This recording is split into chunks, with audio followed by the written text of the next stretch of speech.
So today we are going to see the chapter 3. I'm sure most of you could able to follow what has been spoken in the previous lectures, which is chapter 1 and chapter 2. And we will see now chapter 3 in a brief format, in a way where we can grasp the essence of the chapter 3.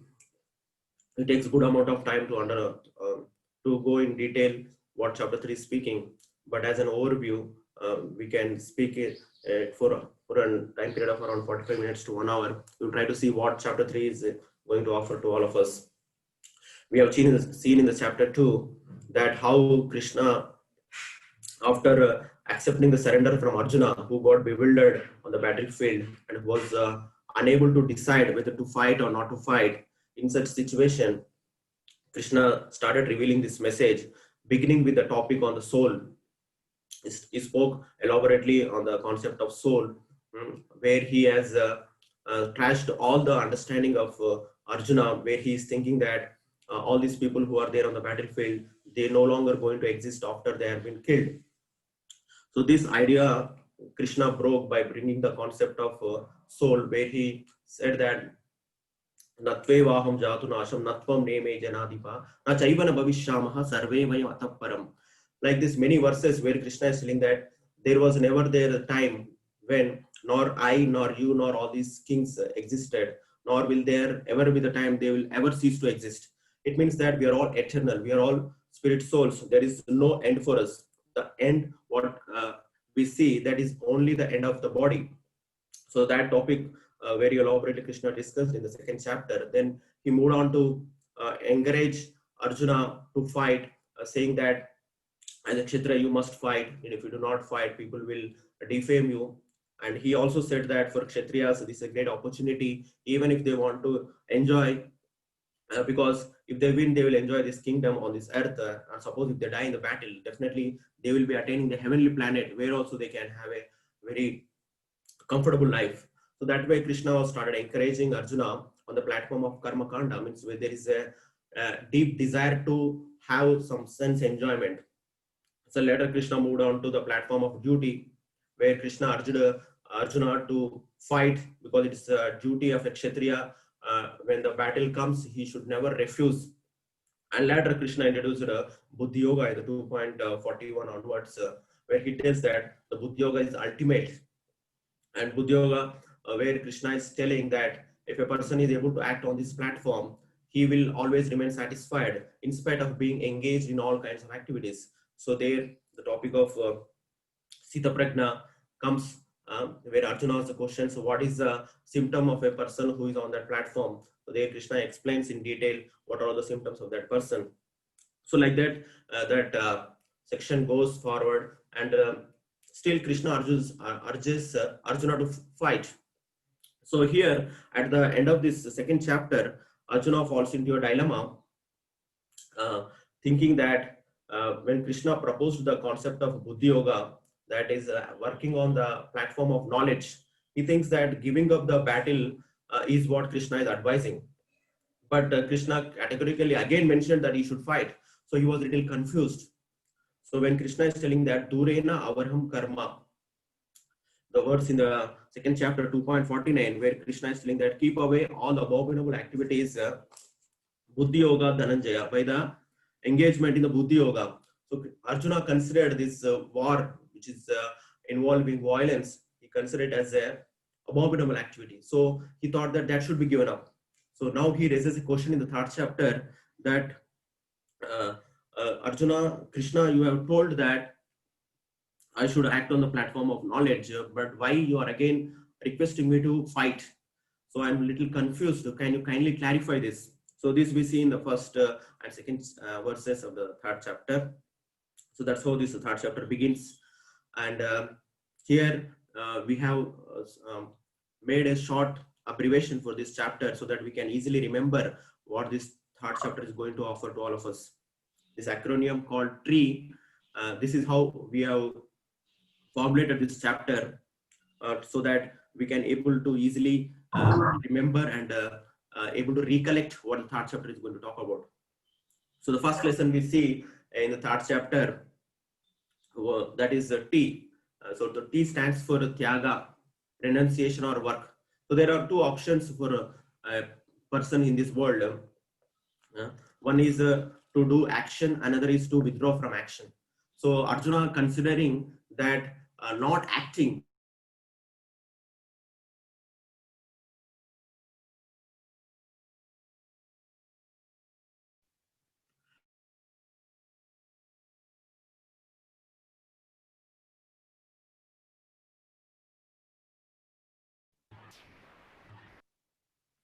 So Arjuna, are you able to hear me now? Yes, sir. So Arjuna considered that not working is a way to advance spiritually. So here Krishna traces this idea that just giving up work, it will not lead to any kind of spiritual elevation. So that is a theme which has been discussed in the first lesson. We will see in detail. The second acronym letter starts with R. So that talks about the different rungs on the yoga ladder. So this I will explain once it comes during our discussion. And the third is E stands for exemplary karma yogis. And fourth, that is enemy of the soul. So if I start explaining one after another, you will be able to get a clear idea what I am trying to speak. Let us see from the first T, that is Tyaga, renunciation or work, which is best. So here, again the summary we can see over here, that the entire second chapter, how it is been unfolding. We see from the first and second verses of the third chapter, the Arjuna's confusion. Let me share those verses for you.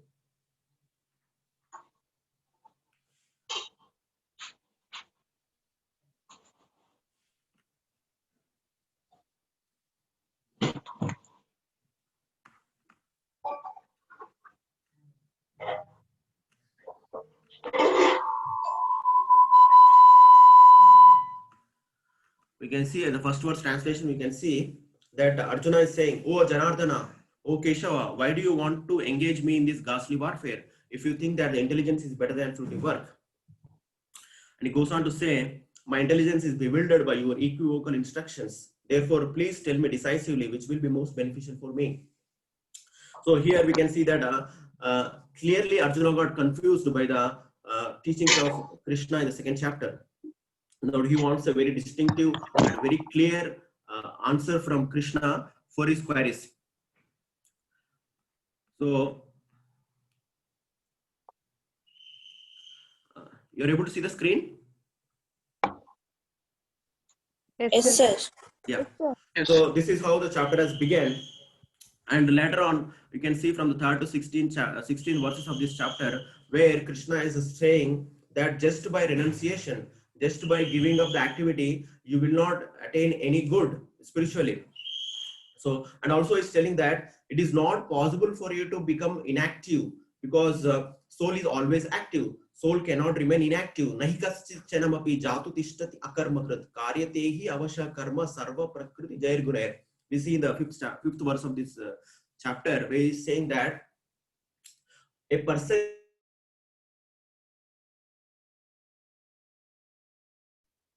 person cannot remain inactive even for a moment. Even for a moment you cannot remain inactive. It means that even though you physically you may appear to be not acting, but automatically your consciousness is already acting on so many things. Dhyayatan vishayan pumsha sangasteshopajayate. We have seen in the second chapter, 2.62 onwards, where when we start meditating even on any object, there is some kind of action or activity going within us. So we cannot remain inactive at any moment of time. So Krishna is telling that inaction is not at all an option for you. So you cannot remain without any action. So what you are thinking that giving up this war is of no good for you. And rather than you engage in the activity of violence on my order, that's how it becomes a devotional activity. That's how it becomes a spiritual activity, because you are not doing because of your own desire to enjoy this kingdom.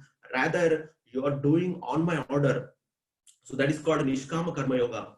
Kama means desire, Nishkama means without desire, Karma means activity, Yoga means that activity which is connected with the will of the Supreme Lord. So even though we are acting in this world, but if we are acting just for the sake of pleasing the Supreme Personality of Godhead or the pleasing the God, so then that activity is as good as not acting.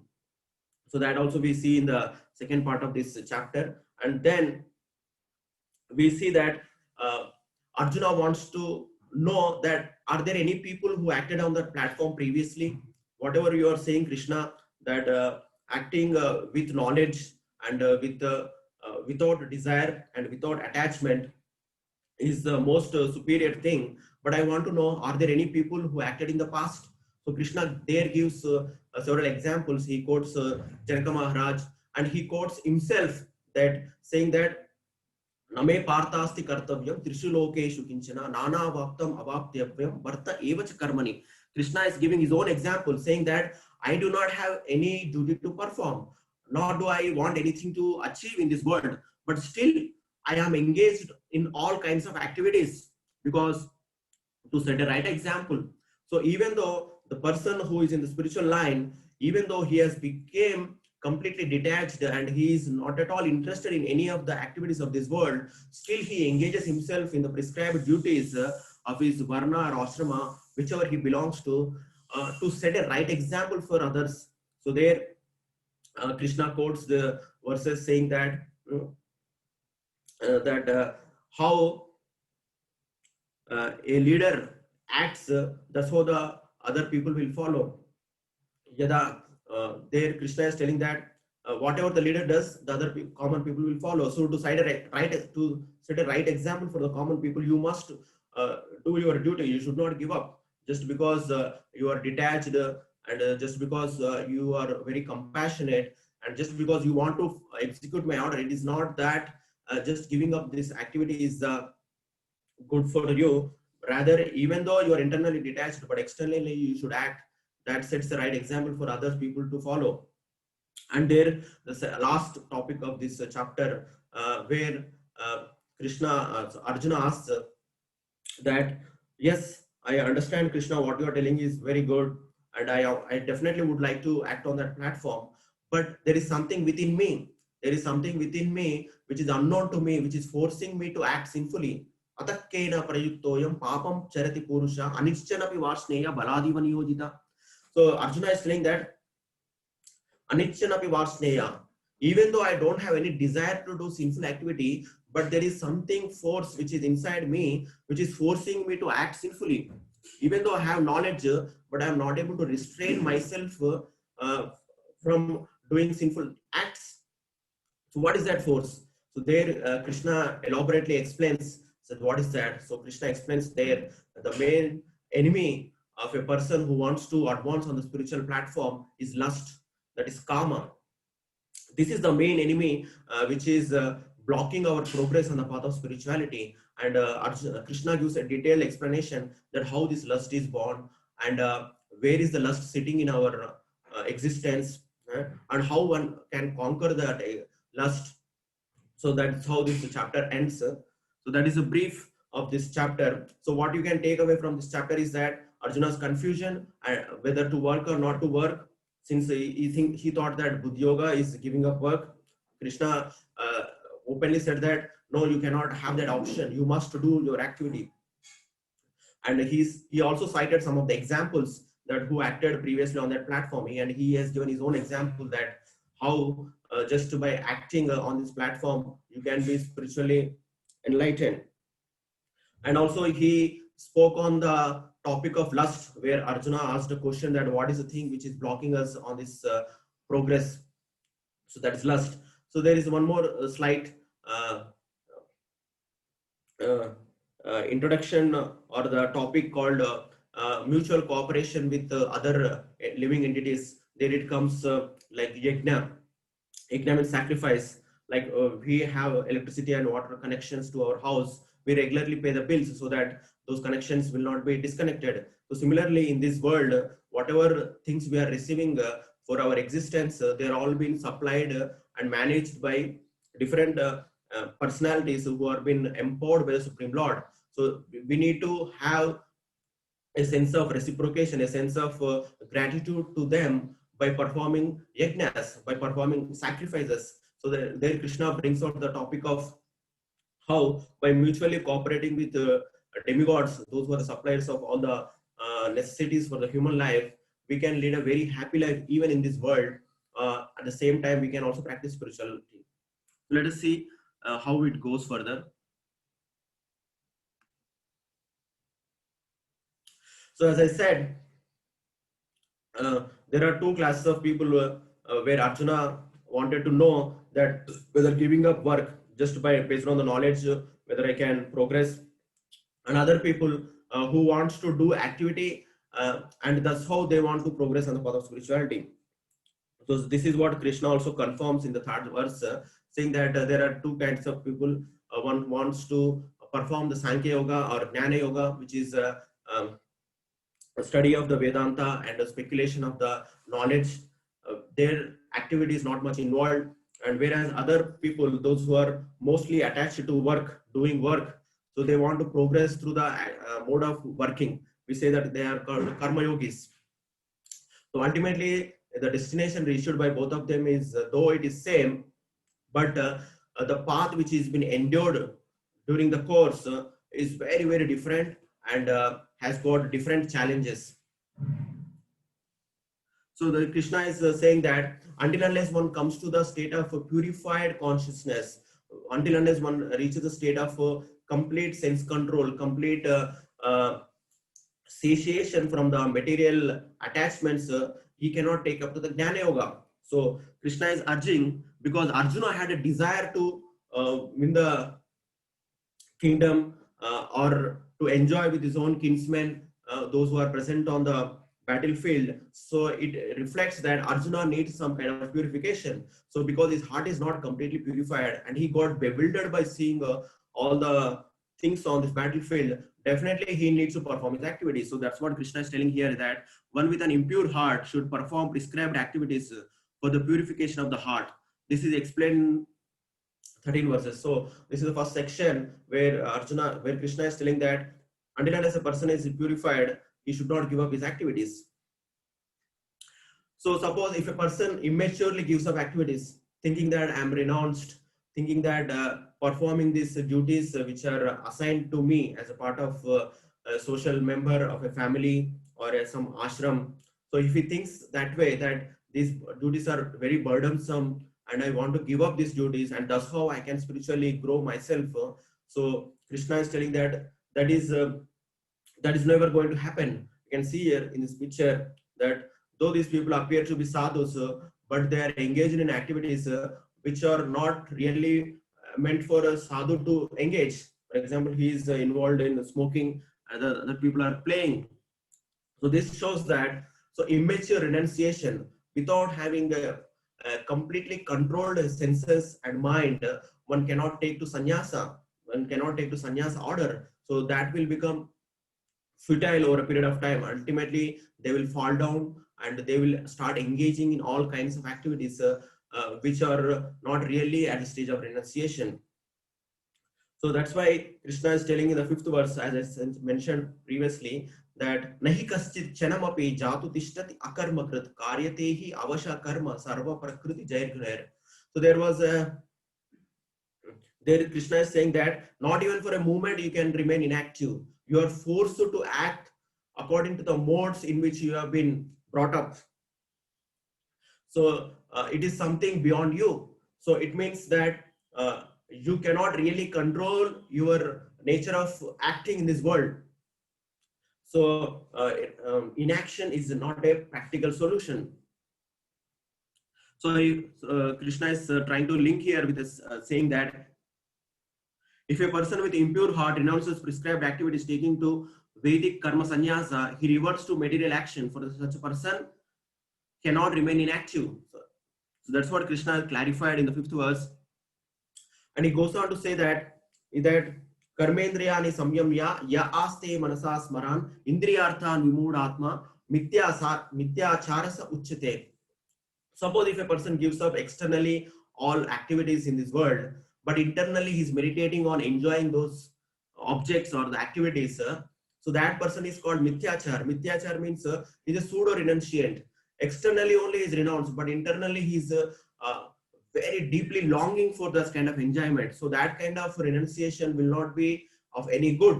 That's what Krishna is telling. So if you have not developed that kind of detachment from activity, it is better to regulate those activities rather than giving up your duties or activities. Try to dovetail them, try to regulate them in such a way that you will get purified from those tendencies, and gradually you will come to a stage where automatically you will be disinterested in those all activities. So Bhagavatam explains this. This can happen by engaging in devotional service. Vasudeve Bhagavati Bhakti Yoga Prayojita Janayati Asu Vairagyam Jnanam Chayat Ahaitukam. So if a person engages himself in the worship or the devotional service of Vasudeva, Lord Vishnu, Janayati Asu Vairagyam, automatically Vairagya will take birth. Means automatically Vairagya will appear in his life. And also knowledge. Vairagya and knowledge means both simultaneously will happen in a devotee's life. You need not to mechanically endeavor to become detached from this world. What he needs to do more is try to attach with spiritual activities. So that is the way Krishna is going to describe in the coming sections, coming section of this chapter, where that automatic mechanically don't try to give up the activity. You try to give up the activity by engaging yourself in my devotional service. By that, automatically you will develop detachment and knowledge. So Krishna is referring here, as I mentioned in the 9th verse, that you work for the sake of me. You act at the sake of as a matter of sacrifice. Yagnartat karma nonyatra loko yam karma bandhanam tadartat karma kaunteya mukta sangha samacharam. Yagnartat karmano anyatra. If you do not work for the sake of sacrifice, anyatra, lokoyam karma bandhana, you will be bound up in this world. Tadartam karma kaunteya mukta sangha samacharam. But if you work for if you work as an act of sacrifice, you will be free from the reactions which you will have to face because of the activities in which you are involved. So Krishna is saying here directly that you don't fight just because you are going to win or you are going to lose. Just you fight thinking that you are doing this as an offering to me, because I am telling you to do this, because it is your Kshatriya dharma. So that way you try to act considering it as your prescribed duty, and also I am the one who is instructing to you. So that way you will not face the reaction. For example, a soldier on the battlefield, when he fights with the enemy, he kills many people. So though he's killing and murdering so many opposite side soldiers, still he is rewarded. He is not punished on the charge of murder, because he is killing on the order of the government. So he is not going to take the blame for killing those people. In fact, he will be rewarded for that. So here also Krishna is telling Arjuna that you act on my behalf, you act on my order, so that by which you will not incur any sin, because I am telling you to do, you are doing. So there is nothing for you to lament or to feel great about whatever you are doing. You are doing as an instrument in my hand. So Krishna tells even this in the latter chapters, in the 16th chapter also, he tells that you become an instrument in my hand.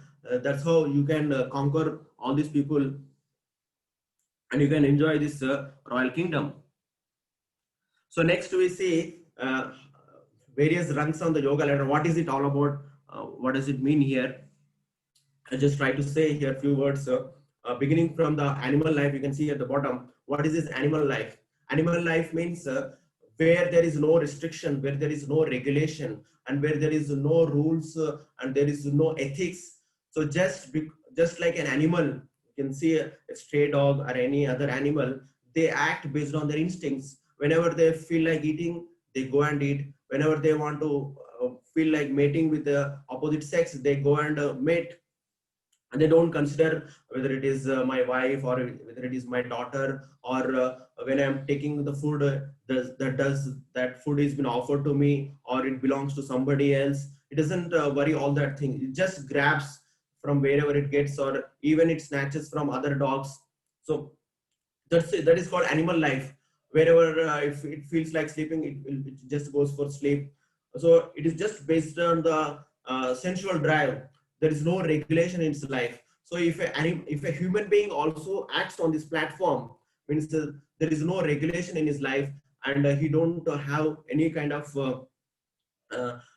faith in the higher existence, and he acts just based on his instincts. Whenever he wants to work, he will work, and whenever he wants to drink, smoke, whatever he wants, he just does like an animal. That is called animal life. We can see that even in the Mahabharata also it's been explained that ahara nidra bhayamaitu namcha samanya metat pashubir naranam dharmo hitesho adhiko vishesha dharmena hina pashubir samana. So there is very clearly been explained that ahara nidra bhayamaitunam, food, sleeping, eating, sleeping, mating, and defending. These are the four common activities between animals and human beings. And what is the specialty of human beings? Dharmo hiteshu adhiko vishesham. Human beings have the capability to inquire into the higher subject matters. That is dharma. So they have this potential. So if they do not utilize this potential of engaging themselves in spiritual elevation, or following or inquiring about dharma, dharmena hina pashubir samana, they are as good as animals. So only externally they appear like human beings, but they're actually living a life of animals.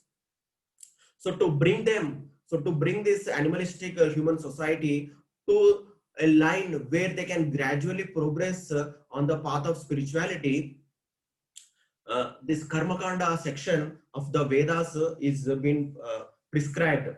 So Vedas have got three sections: Karma Knana, Jnana Kanda, and Upasana Kanda. So Karma Kanda means there is some kind of offer is been given to these people, those who are too much engrossed in enjoying this world. They are too much busy in trying to accumulate more and more, and accumulate sense pleasurable objects, and they are more busy in trying to enjoy this world. To such people, the Sanatana tradition has offered a section called Karmakanda, where their desires have been facilitated in a dharmic way. Means Karmakanda section teaches us that yes, you can enjoy in this world, but at the same time you can be religious. So it means like you worship certain demigods, so you will get such desires being fulfilled. For example, if you worship Lord Shiva, you will get a beautiful wife and you will get a lot of wealth. So like that, they have been attracted by offering various kinds of return gifts. That if you do this tapasya, you will get this benediction, and you will get good health if you worship Surya Deva. Like that, they have been tricked to bring them to the platform of following some kind of dharma. So this is called Karma Kanda section. So here there is no bhakti. This kind of exchange. I'll do some tapasya because I want something from you. So I'm doing this. So you please grant me, and you accept my austerity or tapasya, and you will just grant me my benediction. So this is called Karma Kanda section of the Vedas. So this Karma Kanda section of Vedas, Lord prescribed for the people who are very less intelligent and who are too much engrossed in the enjoying propensity of this world. So here Lord tries to elevate them spiritually in a very, very slow progressive manner, and at the same time facilitate their desires. So this is a very gradual, very, very slowest process we can think of on the path of spirituality, because these people are more interested in enjoying and getting the things of this world rather than loving or getting out of this world. So this is called Karmakanda. Next is Sakama Karma Yoga. So here you see the word yoga. So whenever you see this word yoga, it means that there is some kind of process where the person is trying to connect with the Supreme Person, that is Lord, where there is a person is trying to elevate himself spiritually. That is called yoga. So Sakama Karma Yoga means Sakama means Kama means he has desire, and Sakama means though he has got desire, but he wants to offer certain portion of that result or the fruit which he gets by performing that activity for the pleasure of the Lord. So that is called Sakama Karma Yoga. So in the stage of Sakama Karma Yoga, person is attached to work, very much attached to work, and he wants to enjoy the results of that work, but at the same time, he would like to also offer certain portion of that work for the pleasure of the Lord. So that is called Sakama Karma Yoga. They are not completely detached, nor they are completely attached to the Lord. So yadruchaya matkatado jata shraddhastu yapuma na nirvinno nati sakto bhakti yoga siddhida. So here Krishna is telling that these people are very much suitable for taking up to bhakti yoga. In the Bhagavatam, Krishna is telling yadruchaya matkatado. These people, if you have developed an affinity to hear about the spiritual topics, like all of you, you are all very fortunate and you are very brilliant and intelligent people who have taken up your own time and to hear of this message of the Supreme Lord who is given in the form of Bhagavad Gita, which is a call for all of us to return to our home back to Godhead. Krishna has given this message and you are showing interest in this. You're all very much eligible to practice this process of Bhakti Yoga. Yadrichaya matkatado jata shraddhastu yapuma na nirvinno nati sakto Bhakti Yogasya siddhida. At the same time, most of us may not be completely detached from this world and may not be completely too much attached to this world. So that makes us very much eligible to accept this process of Bhakti Yoga, as Krishna is telling. Na-nirvinno na-sakto Bhakti Yoga se siddhida. These people are very much suitable candidates for taking up this Bhakti Yoga. So we have desires, at the same time we want to progress spiritually. So what we can do, we can start practicing some of the spiritual practices like chanting Hare Krishna Mahamantra, trying to read Bhagavad Gita and try to hear some of the spiritual topics on this subject matter, and gradually we can progress on this path of spirituality. So then we will reach a stage of Nishkama Karma Yoga. So Nishkama Karma Yoga, also there is a lot of involvement of work. There's also a lot of activity going on. But here he is not attached to the fruits of the work. Means though he is acting, but he is not interested in the results of his activity. He's just acting because he wants to just follow the order of his superiors, or he wants to set a right example for others to follow. So he's acting with the awareness and detachment. So knowledge and detachment both are present in the Nishkama Karma Yoga, but activity is still going on. So it is basically being done to set a right example for others, so that they should not suddenly give up their activities and try to become spiritually advanced. That is not possible. So to set a right example for others, like Krishna is telling his own example that though I am a Supreme Personality of Godhead, natasya karyam karanam cha vidyate natat samascha vyadikascha drishyate parashya shakti vividaiva shruyate swabhaviki jnana balakriyat. So it is said, the scripture that natasya karyam karanam cha vidyate, there is no work I need to perform. Natas samascha vyadikascha drishyate, there is nobody who is superior to me. Parasya Shakti Vividaiva Shuryate. There are so many multifarious energies of mind which are acting automatically to manage this world. But still I am acting. Krishna is telling in this Bhagavad Gita that still I am acting to set a right examples for others, so that they should not follow my path thinking that not doing activity will make us spiritually advanced. So that is the stage of Nishkama Karma Yoga. Then moves on to the stage of Jnana Yoga. So this Jnana Yoga stage is very, very advanced stage, where after completely getting detached from the activity, he no longer engages himself in any kind of material activity.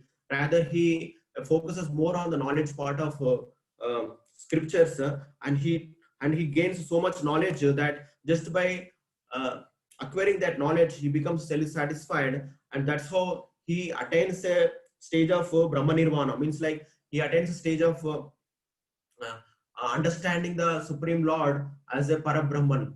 Means there are three concepts of Lord one can realize in the path of spirituality. That is like it has been explained here. You can see a sunshine, sun disk, and sun planet. So sunshine is like a very far understanding of the Lord. Suppose the sun planet is very, very far, but when you see from very far distance, you can see the sunlight. So that is also realization of the sun, but it is only light which is emanating from the sun. So that is a very partial realization of the sun that can be attained when one reaches the stages of Jnana Yoga. So but if a person further goes advanced on the path of Jnana Yoga, he takes up the path of Ashtanga Yoga. This Ashtanga Yoga we see in the chapter 6 in the Bhagavad Gita. This Ashtanga Yoga one cannot perform sitting at home. So to perform this Ashtanga Yoga, one has to go to the forest.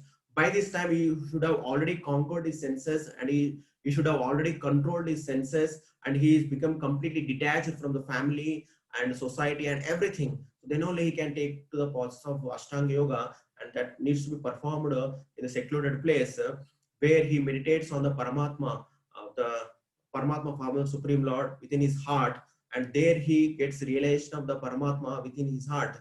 As it is said in the Bhagavatam, Vadanti tat tattvavidas tattvam yajnanamat vayam brahmeti paramatme eti bhagavaneti sapyate. There are three kinds of realizations of the Supreme Lord. One is Brahman realization, that's what we have seen.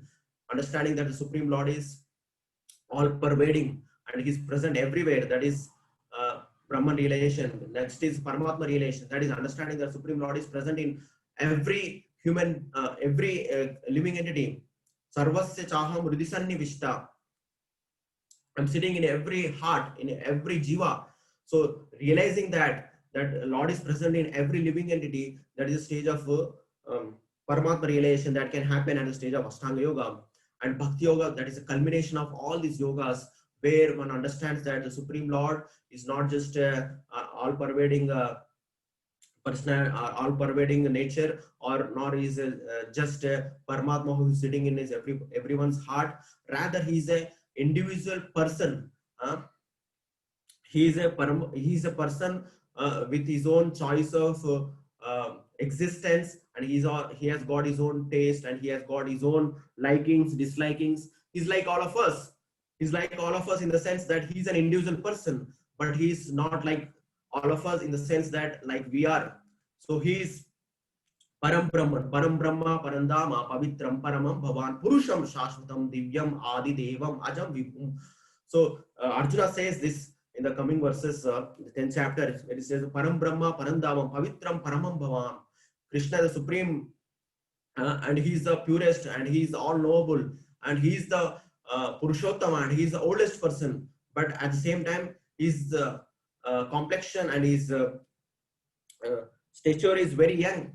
So that is the realization of the Bhagavan aspect of the Supreme Personality of Godhead. So that can happen only in the Bhakti Yoga. There is no other process by which you can realize the Lord completely. As Krishna tells in the Bhagavad Gita, Bhaktya mam avijanati yavan yaschasmi tattvataha tato mam tattvato gnatva vishite tadanantaram. Bhaktya mam avijanati. Only through bhakti you can understand me.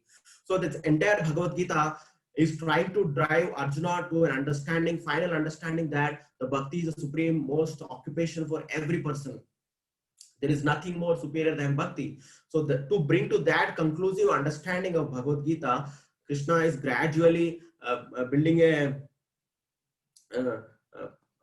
ladder by which he's trying to explain different processes. At the same time, many times he's very categorically also mentioning that just by becoming my devotee, you can cross beyond all these obstacles on the spiritual path that we see in every chapter. In every chapter, starting from second chapter onwards, you can see in the second chapter, though Krishna did not disclose about Bhakti Yoga exclusively, but you can see in the second chapter, 61st verse, the way that Tani Sarvani Samyamya Yukta Asita Matparaha Vashehi Yasindriyani Tasya Prajna Pratishtita. So Krishna is bringing the concept of himself. Tani Sarvani Samyamya Yukta Asita Matparaha.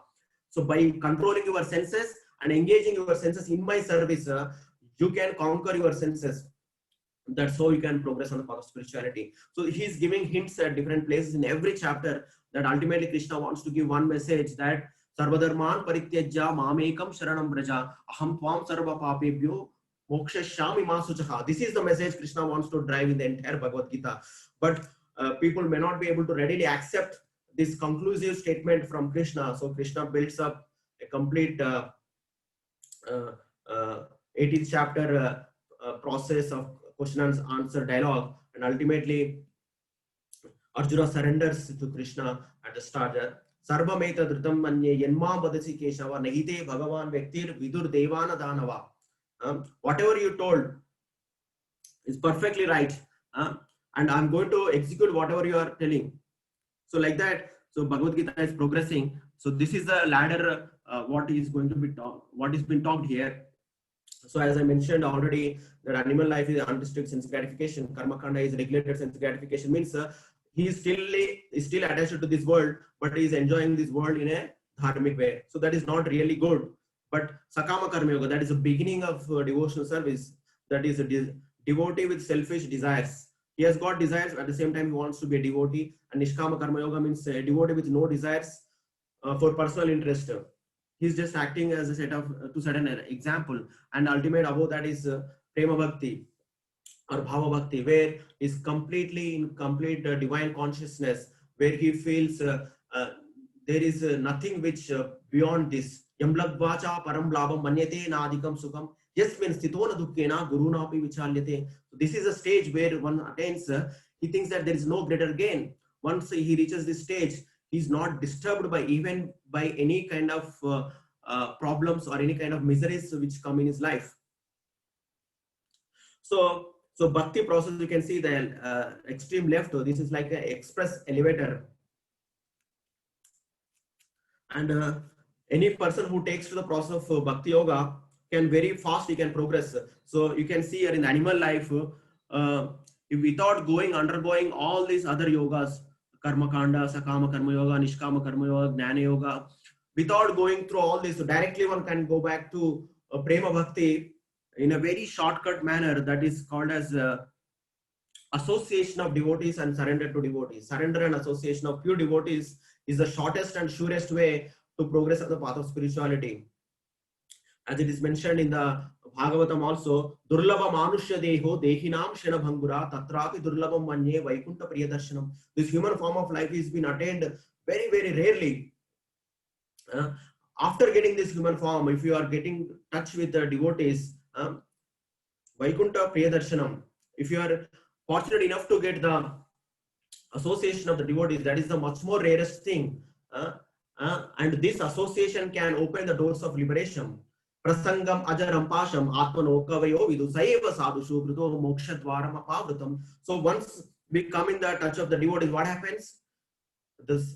Our spiritual consciousness becomes reawakened by the grace of the Lord, which is flowing through the devotees.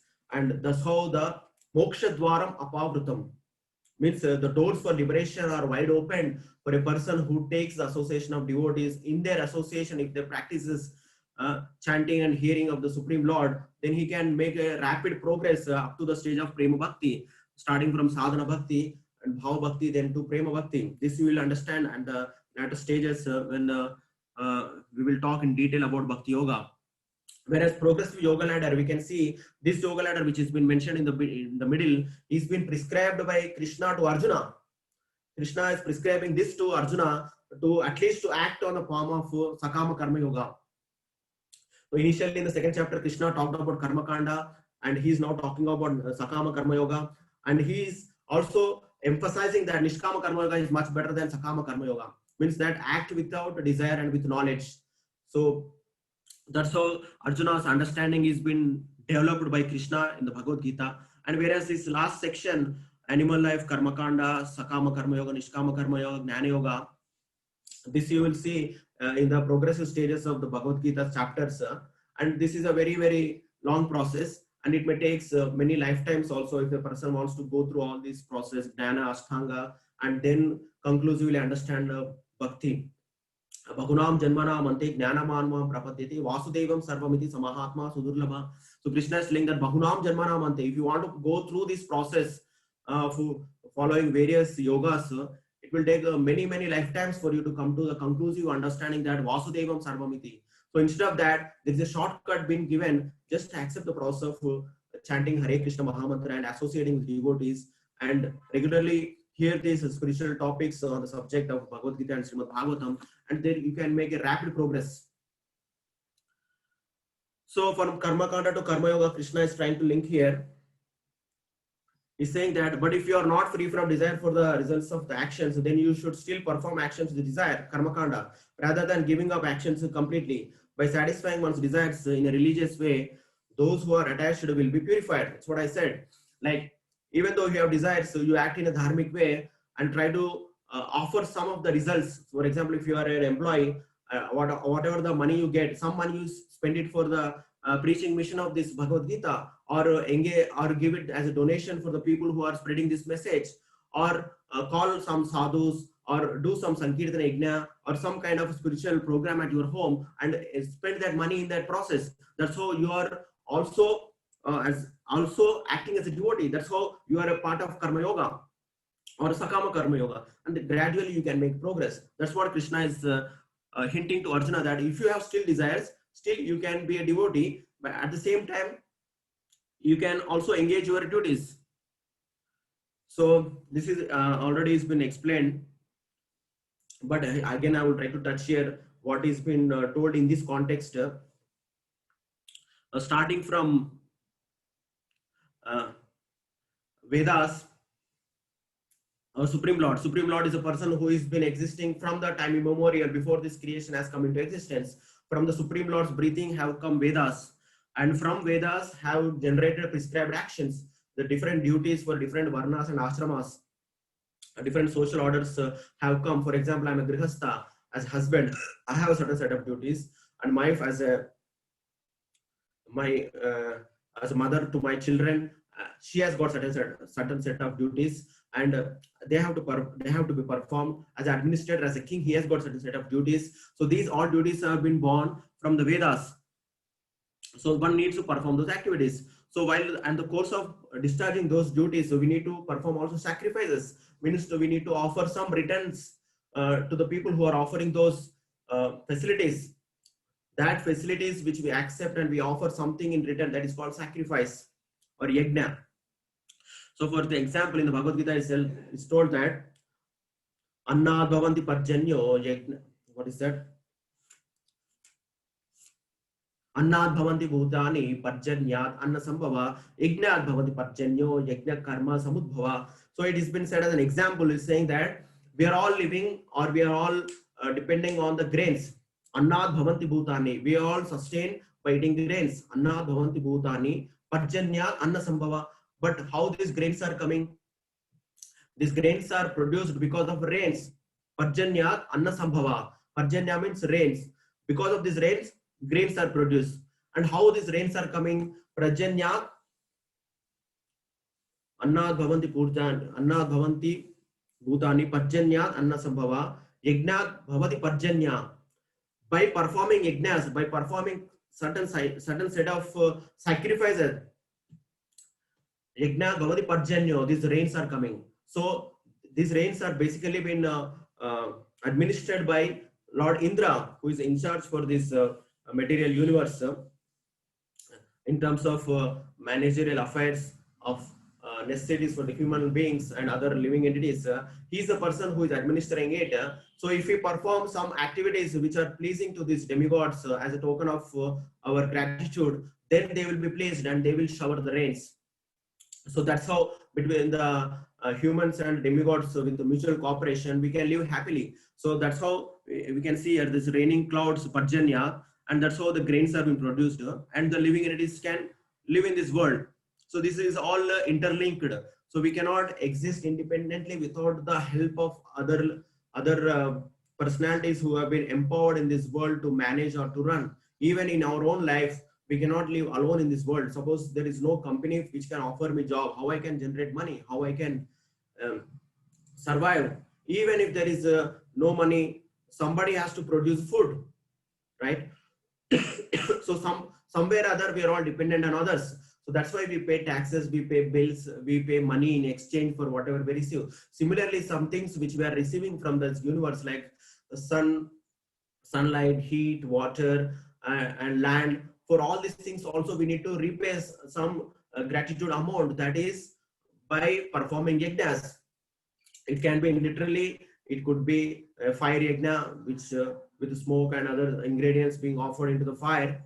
And it also could lead other way of sacrifice, which is the most prominent and which is the most emphasized and which is the most practical way of sacrifice, which is recommended in this yuga, that is Sankirtana Yajna, that is chanting the holy names of the Lord. If we can perform this yajna on the regular basis at our own homes and at our own respective occupational levels, definitely we are also performing this yajna, and definitely we will also progress on the path of spirituality at much faster pace, because we are not doing it for the sake of demigods, rather we are doing it for the pleasure of the supreme personality of Godhead. So the ultimately recommended yajna for this age, that is Sankirtana yajna, that very much been emphasized in the purpose of the Bhagavad Gita. If you read through, you will see that how we need not to perform these great 5 sacrifices which are impractical to even think of nowadays.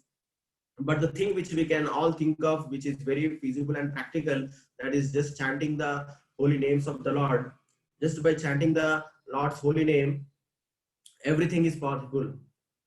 That is what is also the conclusion of the Bhagavatam, which is the essence of all the Puranas, and which is considered as the topmost Purana. Nama Sankirtanam Yasya Sarva Papa Pranashanam Pranamo Dukkha Kshamana Samnamami Harim Param.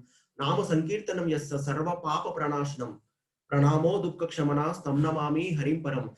If we can take up the process of Nama Sankirtana, that is the ultimate thing. Sarva Papa Pranashanam. You need not worry about past sinful deeds which you have done. All those reactions will be nullified by just performing the Sankirtana Yajna. So that is the greatest benediction for this yuga. So we can take up that process of sacrifice, and then we can also act on the platform of Arjuna on behalf of Krishna in this world. So next is third is exemplary karma yogi, sir. So this is all fine.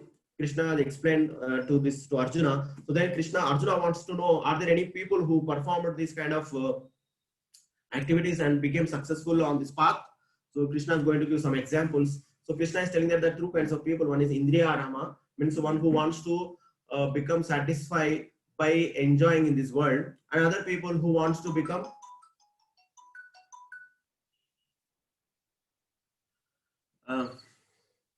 self-satisfied, means they want to remain absorbed in themselves, and that's how they want to remain satisfied. So Krishna speaks in the 17th and 18th verses, saying that how for a person who is self-satisfied, there is no duty for him to perform, and they do not have any taste for material pleasures, and he doesn't have anything to gain by performing such actions, nor do he have any hatred for any activity. So neither he hates nor he is attached to the work. He simply works as an example to set. Hare Krishna Prabhu, can we continue or? Hare Krishna Prabhuji. Yes, Prabhu, can we continue? How much time it takes, Prabhuji, to end the session? Another 5 to 10 minutes, Prabhu. Yes, Prabhuji, you can go for a 5 minute, Prabhuji. Later we can ask the questions. I have sent already some questions to you. Okay. One question I have sent. As soon as you end the session, you can start answering the questions, Prabhuji. Okay, Prabhu, thank you. Yes, Prabhuji. So Krishna is telling that you work with a sense of detachment. It means that not giving up activities, act with a sense of detachment, means not renunciation of action, rather act with a sense of renunciation. So tasmad asakta satatam karyam karma samachara asakto hi acharam karma param apnoti purusha. So he's telling that you work with a sense of detachment. Externally you may appear to be attached, but internally you are completely detached. So that is what is the idea proposed by Krishna in this section of the Bhagavad Gita. So for which Krishna is going to quote some of the examples, and he is telling that even though you do not have an interest to act in this world or to engage any of the activities, but still you should do this, because people are observing you, people are seeing you as a leader, because whatever the leader performs, other people will follow. So that is what has been said, is that yad yad acharati shrestha tat tat eva taro jana sayam pramanam kuruti lokastat anuvartate. So whatever the great personalities or the leaders perform, common people will follow. So just for setting the right example, you should perform the duty. So here Krishna is telling an example of King Janaka Maharaj, who is the father of Mother Sita. So he is saying that Janaka Maharaj acted with this understanding. That's how he attained perfection.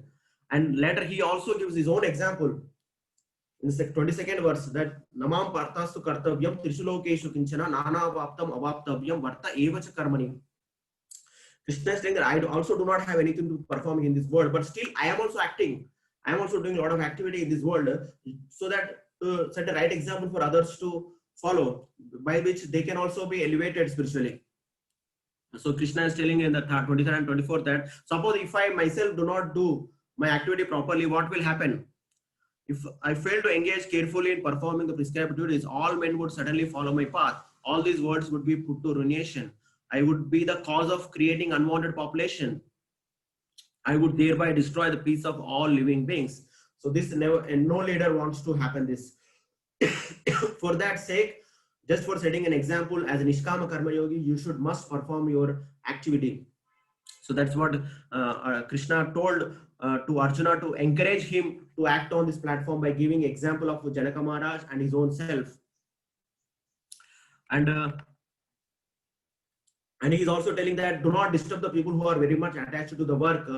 Rather, try to engage them in some kind of a constructive work by which they can be doubted towards spiritual life. Nabuddhipedam janayat ajnanam karma sanginam joshayat sarma karmani vidwan yukta samachara. Nabuddhipedam janayat. Do not disturb the people, those who are too much attached to doing different activities.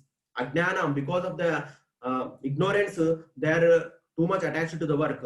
Instead of what you have to do, you need to slowly bring them to the path of spirituality by encouraging them in an indirect manner. For example, if a person is too much attached to business and making a lot of money, you can request him or you can encourage him to give some donation for the temple or the spiritual activities by which he can also take share in the part of spiritual progress. That's how his spiritual life also can begin.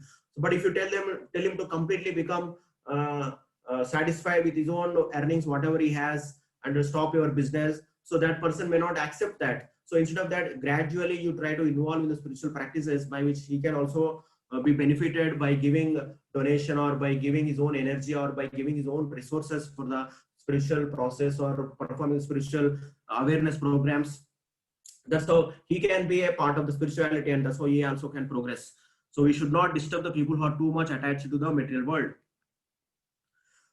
So like that, Krishna goes on to tell that there are two people who act in this world. One who acts with knowledge, another who acts with the ignorance. The people who are acting with ignorance, they think that they are the people who are actually the doers of their destiny. Means like they are the people, they think that actually they are doing everything on their own and the results are coming because of their activities. So that has been that idea is trashed by Krishna, saying that actually the material nature is doing everything according to your own desires, but it is not you are doing.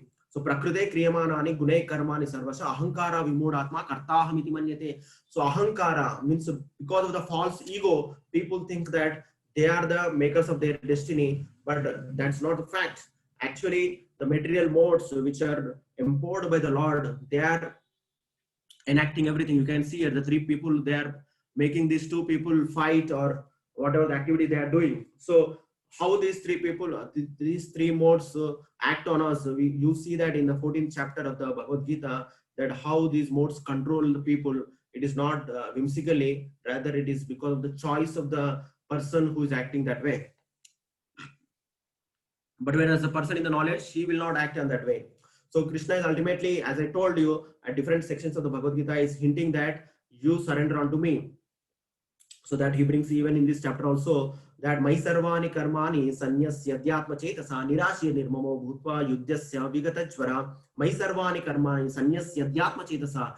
You do your all activities with a sense of detachment and with a sense of adhyatma chetasa, with a sense of spiritual consciousness. Adhyatma means we know na, adhyatma, adhyatmika life means with a spiritual awareness you act, not blindly with ignorance. And give up this sense of proprietorship, give up the sense of gain or loss. And with that sense, if you act, you can be called as a spiritual yogi. And ultimately, you can be called as a Nishkama Karma Yogi. That's what Krishna is trying to hint here. So, by following my teachings, what happens? Yeme matam idam nityam anutishtanti manava shraddhavanto anasuyanto muchyante te api karmabhi muchyante te api karmabhi. If you follow my instructions, what will happen? You will become free from all the reactions of this world. But suppose if you disregard my teachings, what will happen? Sarvajnana vimudam stan vitti nashtan ashechata achetasa. Suppose if you do not hear to my instructions, what will happen? You will become like you will act like a fool and you will be born in this world. So this is how this chapter progresses. And the last section I would like to say in 5 minutes, that here Arjuna asks a very interesting question, that, oh Lord, I understood what you try to say, and I would like to act on that platform, but there is something within me which is stopping me from not committing sin. So that, what is that? Atakena prayuktoyam papam chariti purush anuchana pivasneya baladiva niyojita. Something which is forcing me to act sinfully. We can see here, many times we want to restrain ourselves from using these gadgets, but we are been attached and we are addicted to gadgets like WhatsApp, Facebook, and many things like that. What is that which is forcing us? So Krishna is giving the hint. So that is lust, which is born because of the mode of Rajoguna, because of our lifestyle, because of our association of the people of different nature in this world. We develop kama.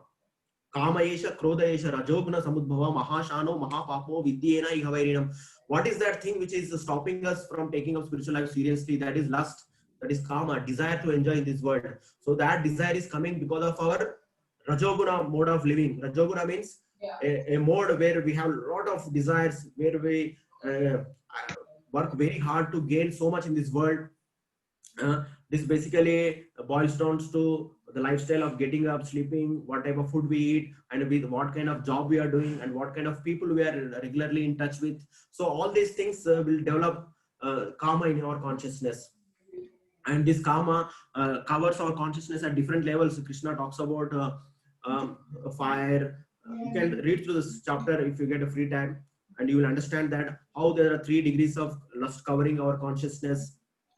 So Krishna goes into technical analysis of this, and he tells that avrutam jnanametena gnarino nityavairina kamarupena kaunteya dushpurena analena cha. So Krishna gives a hint here that if you try to satisfy your desires, that will never going to happen, because your desires will go on increasing. Like it is like putting ghee into the fire. So if you think that just by satisfying one material desire, that desire will be nullified, that will never happen. If you fulfill one material desire, there will be hundreds of other desires will come up. Najato kama kama nam upabhogena samyati havisha krishna vartmena bhuya eva vivardate. Bhagavatam is telling that if you try to satisfy your desires, it is like putting ghee into the fire. If you put ghee into the fire, what will happen? The fire will blaze more and more. So Krishna is not advising that you don't try to continuously go on trying to satisfy your desires. That will never lead to satisfaction. So that is one of the hint Krishna is giving, and is also telling that where is this lust sitting? Is this the lust sitting in the external objects? Is it a lust is there in the beautiful woman, in the form of a beautiful woman, or in the luxurious car, or in the building? No, they are all material objects. They are material manifestations. Lust is not present outside you. Lust is present within you. Where is present within me? Indriyani manobuddhi asya adhisthana uchyate. Lust is present within you. It is present in your senses. It is present in your mind, and it is present in your intelligence. So your senses, your mind, and intelligence. Inside you, lust is there. It is not in the external world. It is not that beautiful form of a woman is lust. No, she is just made of Panchamahabhuta. She is just a material manifestation. But because you have that lust within your mind, senses, and intelligence, that's why that appears to be a lusty desire. So you need to attack internally, not externally. It is not that just going away from this world, just going to the forest, you cannot free yourself from this lust. No, because your mind, intelligence, and ego and the senses are always with you. You will be always tormented with this lust. So you need to do internal purification. So that's what Krishna gives a technical analysis of this content, saying that how the progressive manner, that how the ultimately the soul is the supreme. Indriyani param vyahar indriyabhyo paramana manasastu parabuddhir yebuddhe paratastu sa. So how this matter is very, very inferior. Matter do not have any power to influence the soul, but your senses which are superior to this matter, and more above the senses there is your mind that is much more superior than your senses, which can control the senses. If you can control your mind, you can control the senses, but mind needs to be trained with the good intelligence, buddhi. So that buddhi is the highest, and above this buddhi is soul. So what you need to do? You need to act on the platform of soul. When you act on the platform of soul, you will develop spiritual intelligence. With that spiritual intelligence, you can control your mind. Once you control your mind, your senses will be controlled. So that is what is the progressive manner Krishna is trying to describe, and detailed analysis he has done how one can overcome this lust. So at last he concludes this chapter saying that you need to develop that spiritual intelligence. How you can develop that spiritual intelligence? Evam buddhe param buddhva samstabhyatmanam atmana jahishatru mahabaho kamarupam durashadam. So that param buddhva, that spiritual intelligence you will get by reading scriptures like Bhagavad Gita, by practicing spiritual practices like chanting and hearing Srimad Bhagavatam and the holy names of the Lord. So that's how your spiritual intelligence can be reawakened.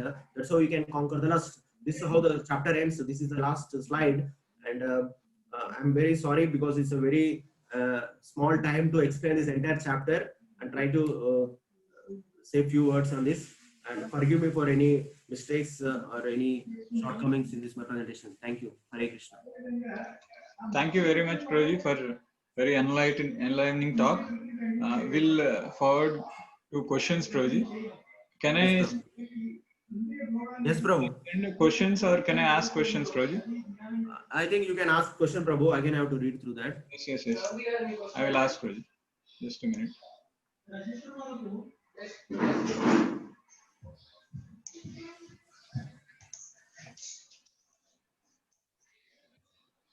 Subhash is asking a question. What is the origin of soul? Okay. Origin of soul, Krishna tells in the Bhagavad Gita itself that Mamai Vamsho Jiva Loka Jiva Bhuta Sanatanam. Krishna is telling that you're all my part and parcels. And also in another verse, he's telling that Aham Bija Pradapita. Aham Bija Pradapita means all these souls, they are emanating from me. I am the seed giving father. So the origin of soul is ultimately is Krishna. So because he is the supreme creator of this entire manifestation, he is also at the same time creator of all ourselves. Our existence belongs to Krishna. So Krishna, souls comes from Krishna. Yes, Prabhuji. Yes.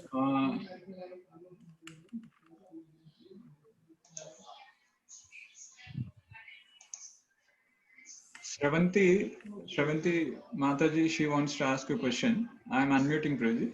You can Yes, Prabhu. Shravanti Mataji, can you unmute?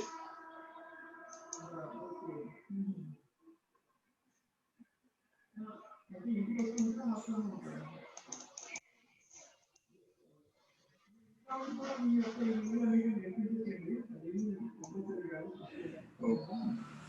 Just a minute, Prabhuji. I'll ask one more question, Prabhuji, till the time somebody raises hands. What if an action creates more confusion? How to get rid of such type of karmas? Can you just repeat, Prabhu? What if an action creates more confusion? How to get rid of such type of karmas? It's very simple in the process of Krishna consciousness, because Krishna consciousness of spiritual life is never practiced independently. It needs to be practiced under the guidance of the people who are already practicing that process. So when we practice this process under the guidance, under the supervision of a person who is already practicing it from a good amount of time and who is stable in his practice of spiritual life, if we take his guidance and if we reveal our consciousness and if we reveal our doubts, he will tell us how we can choose our actions, so where by which our confusion can be removed. So on beforehand only we can take the consultation with the devotees, and they can guide us on this path of spirituality, and they can enlighten us what action to be done, what action should not be done. In spite, suppose if we have already committed some activities, so we need not to self torment ourselves. We need not to go into the guilty mode of action. Rather, we can take the process seriously and we just move on from there. And from now on, at least we can take the guidance from the devotees. That's how we can progress on this path. Yes, there is one more question, Prabhuji. Why should soul go cycles of birth and death? Why should soul go through the cycles of birth and death? Yeah. Why should it go through? So it is ultimately is the plan of Krishna. This entire material manifestation which we are seeing, it is like a it's a place of training rebellious souls.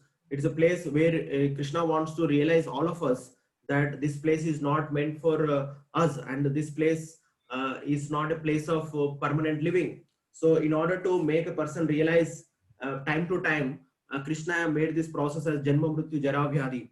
So these four sufferings which are very prominently been described in the Bhagavad Gita as a major problems of suffering in this world, that is Janma, Mrityu, and the birth, death, old age and disease. These are there to remind us, to make us understand that this is not the place for me to live eternally here. I need to think of something other than this, because I'm not finding any satisfaction in this world, how much ever I try to enjoy in this world. So to make a reminder for all of us, Krishna has made us to go through various various forms of life. That is just to warn us that you cannot remain here permanently. That is the process of Krishna's teaching. It is not to any other purpose. But whereas in the spiritual world, there is nothing called as birth and death. There is eternal existence is there. So that is the place where Krishna is referring to all of us to come back. That natat bhasheto suryo nashasankau napavaka yadgatvana nivartante tadhamam paramam mama. So that place, once you are gone, you are nowhere going to return. Abrahma bhona loka punaravartinorjuna mamupete tu kaunteya punarjanmana vidyate. If you go to even to Brahmaloka, up to the Patala, in this material world, there is always punarjanma. Mamupete tu punarjanma.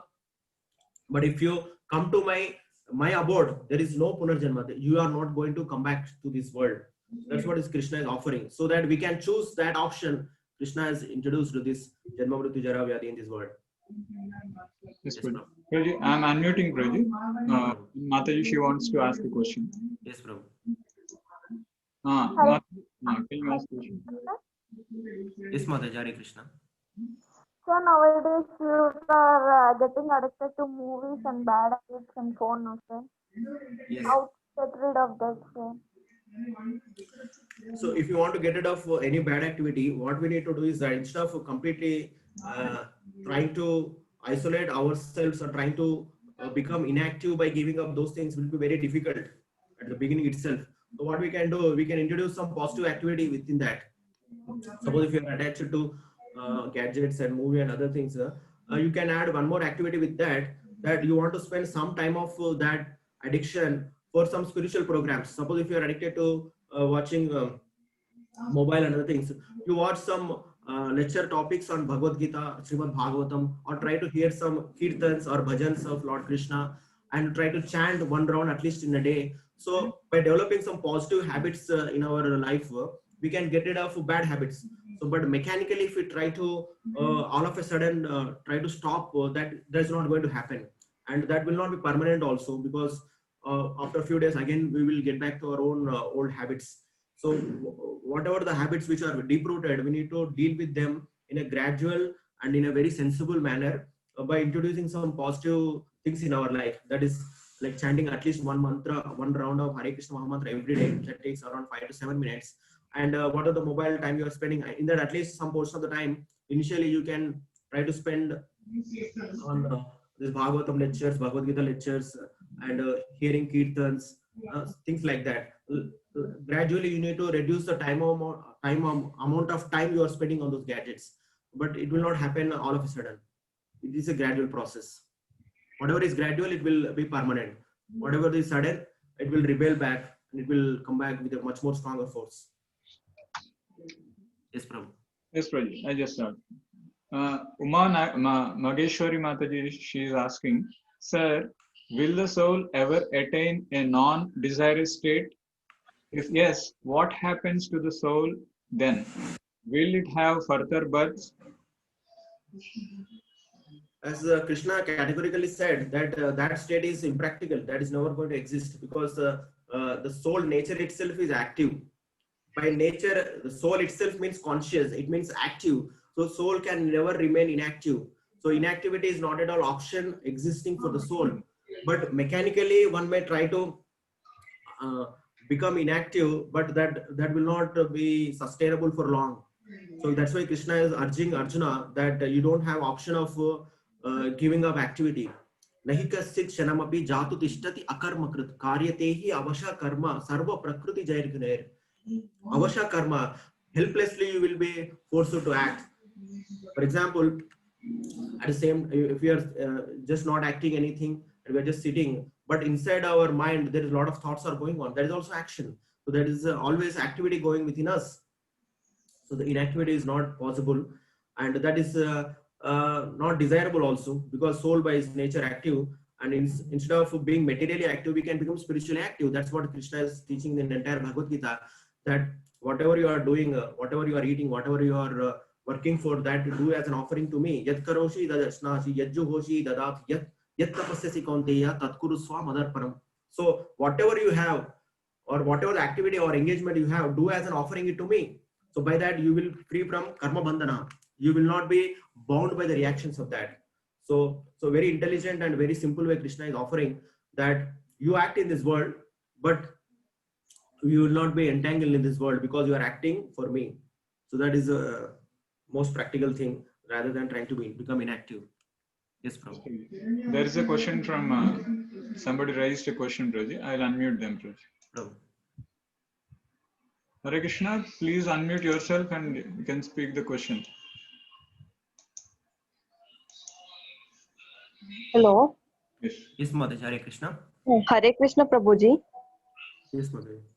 I just want to know, when Lord Krishna is Supreme Lord, why there are so many religions and why there is so much violence in regard to this religion? Yeah, this we see because no religion is telling that we need to fight with other religions. So religion basically comes according to the time, place, and circumstances. What we can see, understand in the essence is that all the religions have the same purpose, but their details are different. So when we do not focus on the purpose of the religion, and when we focus more on the details of the religion, details in the sense like what kind of practices they adopt and what kind of practices we adopt. It is like, for example, if a person has become sick and there are many options for him to get cured. He can take to Ayurveda, he can take to homeopathy, he can take to allopathy. So in any of one of the traditions, if he accepts the medicine and he becomes healthy, that is good enough. So in spite of following any one of them, if he's becoming healthy, that is a good sign. But suppose if he is following allopathy, and if some other person who is following Ayurveda, and he comes and drags this person to come to Ayurveda and says that Ayurveda is the best, allopathy is bad, and another person comes and tells that homeopathy is best, allopathy is bad. So if he is go on telling like this, that will not solve the problem. Ultimately, the person wants to become healthy. So wherever you feel satisfied, wherever you feel healed in your illness, so that is a process you adopt, and that is the treatment you take. So for me, if I am if I happen to born in the Sanatana Dharma tradition, and if I find that the Sanatana Dharma tradition can really quench my thirst for spiritual advancement, I will take up the spiritual path of Sanatana Dharma or Hindu Dharma in a mass sense, which we refer it as. So I adopt this process and I follow the prescribed regulative principles what are mentioned in this process. And if I am more interested in a tradition called Christianity, and if I like the way they are cultivating the subject of God consciousness, and if that appeals to me, and if I feel that I'm more suitable for that process, if I take to that process, that is good enough for me. So why I need to fight with the people, those who are in other paths? That is primarily because of ignorance. They lost the purpose, that what is the conclusive essence of all the religions. So when a person focuses more on the details of what practices they are doing rather than what the message is, so no religion is telling that this world is a place of enjoyment. All the religions are telling that we need to search out from a higher destination. We need to go to the kingdom of God. In Christianity, it's been called as the kingdom of God. In Islam, it has been called as a Jannat. So whatever the terminology they may use, ultimately their purpose is to get out of from this world. They have a lot of instructions which are much similar to Vedic tradition, but the details may be a little different. So that doesn't mean that we have to fight with them. We need to focus on our path and we should move on. So the people who are fighting, they may have ulterior motives, or they are misinformed about what is the purpose of religion. So that's why these conflicts. So religions are never made for creating barriers or partitions among the societies. Rather, there are different channels which have been emerged at the different time and place and circumstances according to the level of receptibility of the people. For example, Christianity, when it was taught at that time, the people were almost uncivilized. So it was been spoken how much they could understand. So that much was taught over there. Whereas Krishna spoke Bhagavad Gita to a very advanced person like Arjuna. So there are much more details have been given here, but the essence is same. The essence in all the religions is same. So we need to focus more on the essence, not on the details. Hare Krishna. Prabhuji, from chat, one question is there, Prabhuji. Yes, Prabhu. Manoj Kumar, he's asking, Hare Krishna, my doubt is that if we are following spirituality, we must not engage with subjective knowledge, or can we follow both? Please clear this. Subjective knowledge in the sense, any knowledge which makes our firm conviction that becoming the devotee of the Lord is the utmost important and the most perfect way of growing spiritually, that knowledge is always acceptable. But we don't go into Vedic study where we try to speculate, where we try to contemplate more and more on our own intelligence base, and we try to grow that way. That is not desirable in the Bhakti Yoga. So Bhakti Yoga, though the practice is very simple, that is chanting Hare Krishna Mahamantra and trying to follow some restrictions which are been prescribed, and at the same time we do Shastric study. We especially read Bhagavad Gita and Bhagavatam. So these two scriptures, in the sense, they contains whatever the knowledge we require to progress on the path of spirituality and attain perfection. So beyond this, we don't go much into the Vedic study or too much elaborative study of the other scriptures, as it is mentioned that Bahu Shastra, Bahu Vakya. It has been said that that if you read too many Shastras and too many commentaries, you will be confused, and we need to focus on the essence. Bahu Shastra, Bahu Vakya, Chitte Brahma Haya, Sadhya Sadhana Shrishta Nahaya Nishchaya. Bahu Shastra, Bahu Vakya. What will happen? We get confused. Nahaya Nishchaya. We lose the determination to follow this process of Krishna consciousness seriously. So we need to restrict our study to whatever is required for us to study. I mean, which will help us in our devotional service.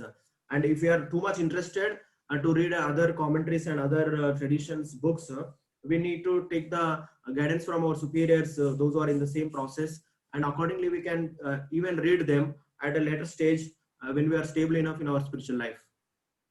Yes, Prabhuji. There's one more question from chat, Prabhuji. If anyone is behaving like animal without any ethics or morals, then how to bring them in correct way? How to bring them the correct way, as it is said by Krishna, the same point is mentioned in the third chapter there. Nabuddhi vedam janayet ajnanam karma sankinam joshayat sarva karma hani vidwan yukta samachara. Vidwan, if you are vidwan, if you are intelligent person, and if you have got good spiritual intelligence, and if you have some ideas that what kind of animalistic life he is leading, is there any scope for that person to somehow dovetail the kind of a spiritual activity? If you find something like is too much addicted to eating, you kindly try to offer him some prasada on the regular basis. And if he is too much addicted to reading some books and other things, some stories which are completely materialistic, you give him some books which are containing some interesting stories like Mahabharata. You can offer him Ramayana, which contains a lot of exciting stories. At the same time, that will also spiritually awaken him gradually. Or try to make him come for some Ratha Yatra and some kind of Sankirtana programs where Kirtan, good music has been there.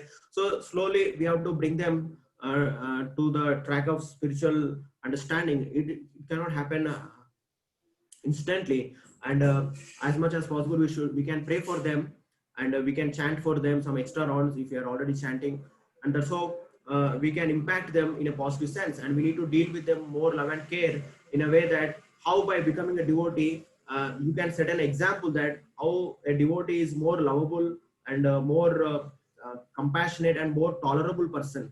you can be an example of what you want to see him as. So that's how you can influence him. Hare Krishna. Useful. Prabhuji, one more question from chat, Prabhuji. Sir, if we beat a small mosquito, it will harm in our life?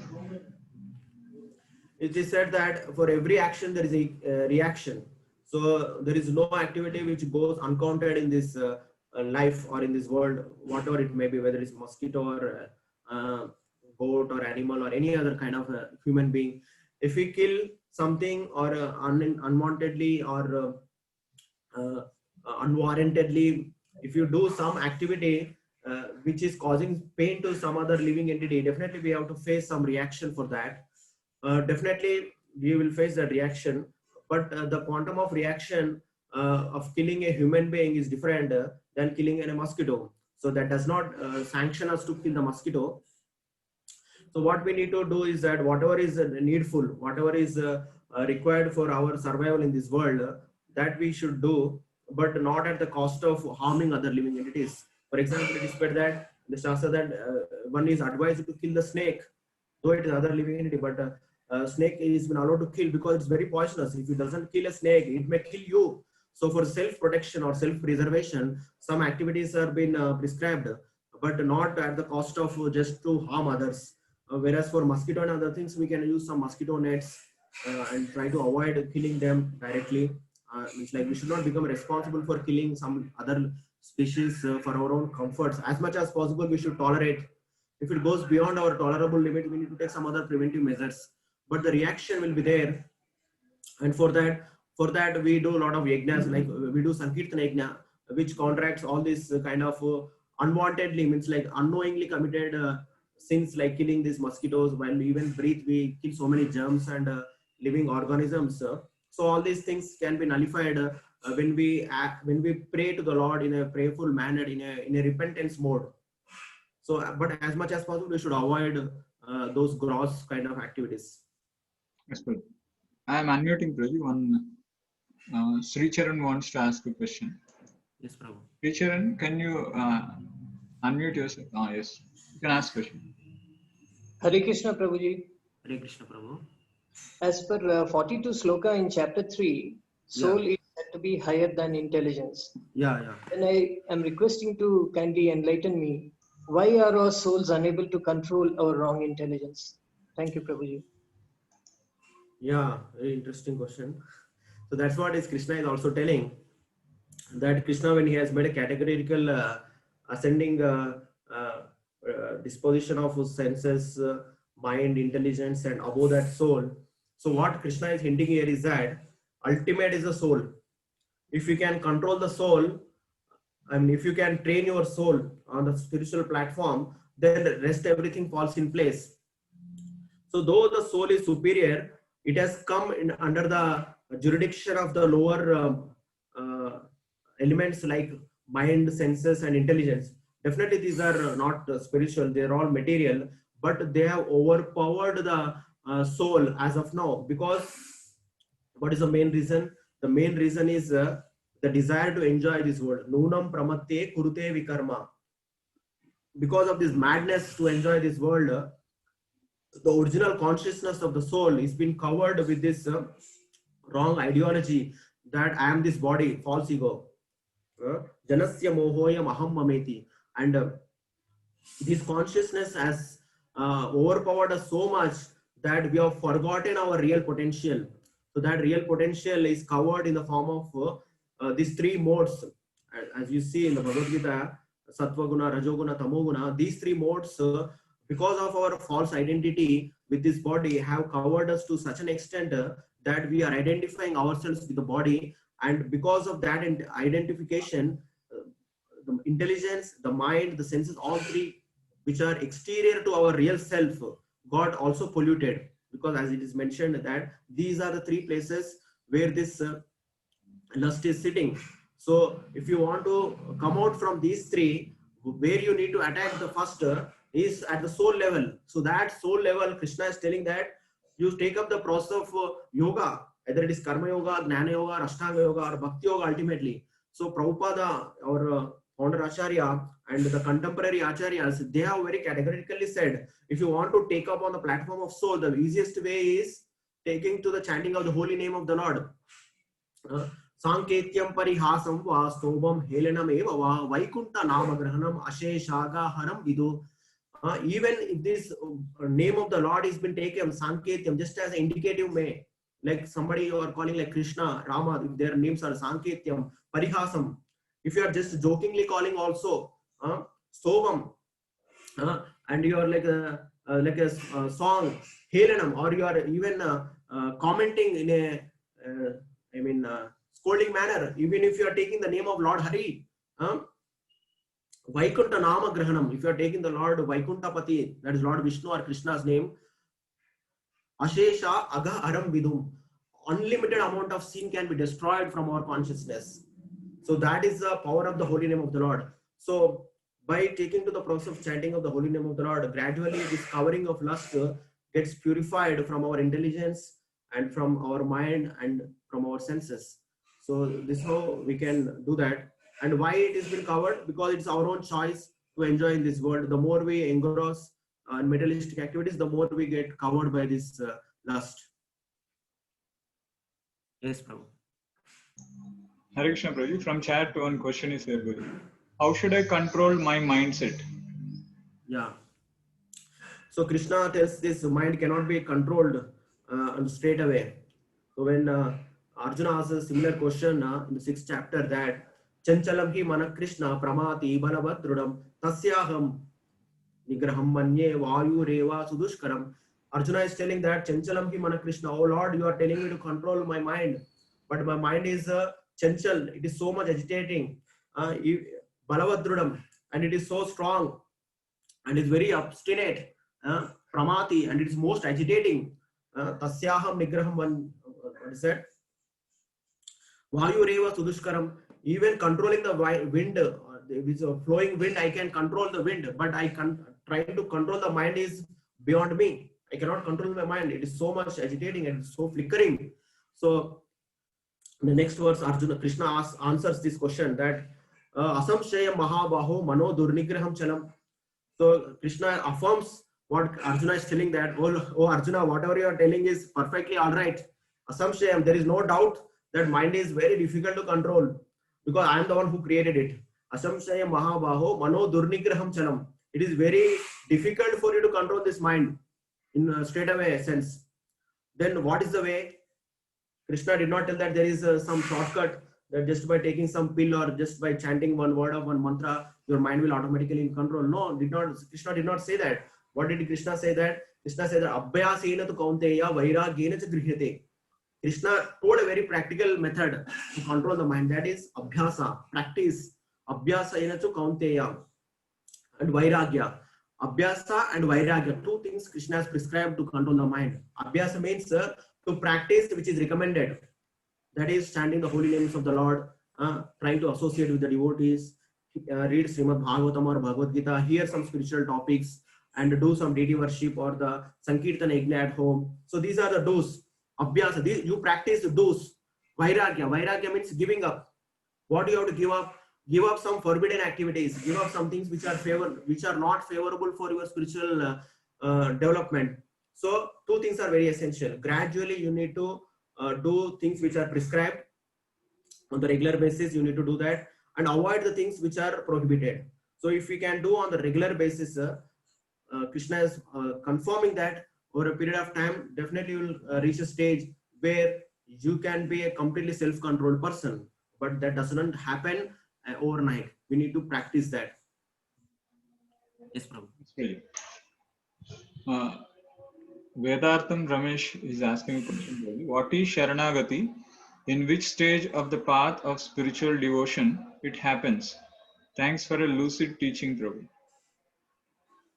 Sharanagati, we can see that is a conclusive statement of the Bhagavad Gita, where Krishna is urging Arjuna to surrender.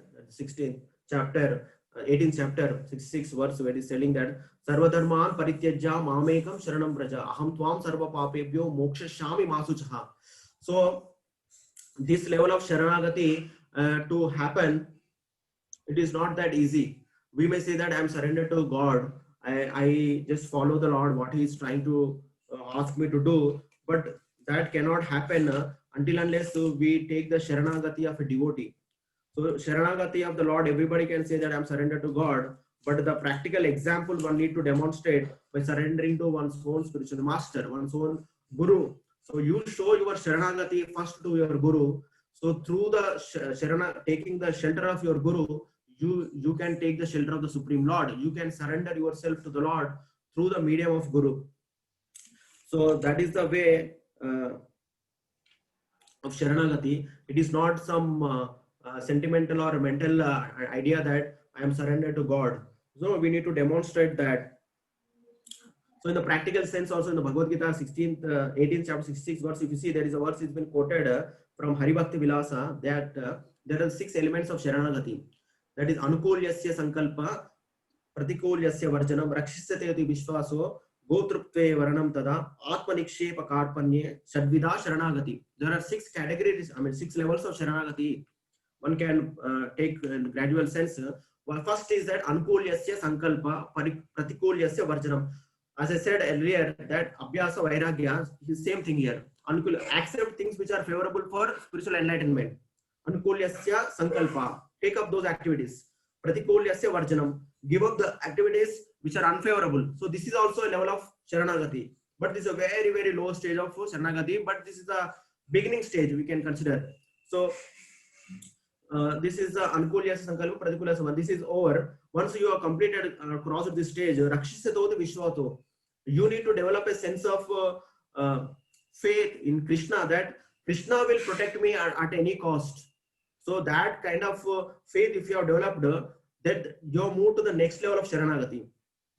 Means that Krishna's protection, it doesn't mean that he will protect your body. It doesn't mean that he will see that there are no problems in your life. That is not the understanding of Rakshisato Vishwaso. It means that whatever happens in my life, Krishna will protect my devotion. Krishna will protect my spiritual credits which I am trying to attain. So that is the Rakshisatoti Vishwaso. That is not the Rakshisatoti of our material body or our material relations or our material whatever the things we have. So Rakshisatoti Vishwaso. Goptrupte Varanam Tada. And Goptrupte Varanam Tada means he is the one who is providing everything to me. This kind of a sentimental and a strong internal feeling that Krishna is the one who is providing to me. This is the stage of fourth level of Sharanagati. And the fifth level is fifth and sixth level is fifth is Atmanikshepa, means completely offering oneself to the Lord. So that is demonstrated by taking shelter of spiritual master, Karpanya. And Karpanya is the last stage, that is completely humbling ourselves, considering that we are completely insignificant and we do not have any credibility or anything by which we can able to please the Lord. Means like we need to feel that we are completely helpless and we are very insignificant. So this is a sixth stage. So this is how we need to progress. The beginning is Anukulyasya Sankalpa, Pratikulyasya Varjanam. Just follow things which are recommended and avoid things which are not favorable. Yes, bro. There's one more question, Broji, by Shika Soni. How do we know what is right action to be done? What is the dharma or responsibility for a person free from desire, nishkama karma? Okay, that, as I said, so bhakti is practiced under the guidance of a superior devotee or a devotee who is already established in the process. So as we gradually take up this process of chanting and reading the scriptures, and when we hear more and more lectures from the devotees and reading Srila Prabhupada's books, we will get a clear idea about what is the real dharma and what are the activities which are recommended and what are the activities which are really to be prohibited, which are to be given up completely. So that's how you will make a clear distinction yourself. As you make progress on the path of spirituality, you yourself will develop to that understanding and discriminative power. At the same time, we also at the regular intervals will take counseling from our superior devotees to see that whether we are on the right track or not, whether we are our actions, our decisions are in line with our spiritual progress or not. So the spiritual life is completely a process which is to be supervised. So we cannot walk on this path alone. Though this practice we need to do on ourselves, but we need to take the guidance of the devotees. So they will correct us if we are going wrong, and we should be humble enough to accept their correction, and we should need to mend ourselves, and we need to trust the devotees first, and then we need to move forward on this process. That is the only way. Otherwise, many times Krishna also tells that karmano hapi bodhavyam bodhavyam cha vikarmana akarmanascha bodhavyam gahano karmana gati. It is very, very difficult to discriminate which is the proper action and which is improper action. So it is very difficult, even when Krishna is telling that, it is very difficult to openly say that this is good, this is bad. So we need guidance. Without guidance, it is not possible. Hare Krishna. What are the 6 sacrifices you mentioned in the first slide?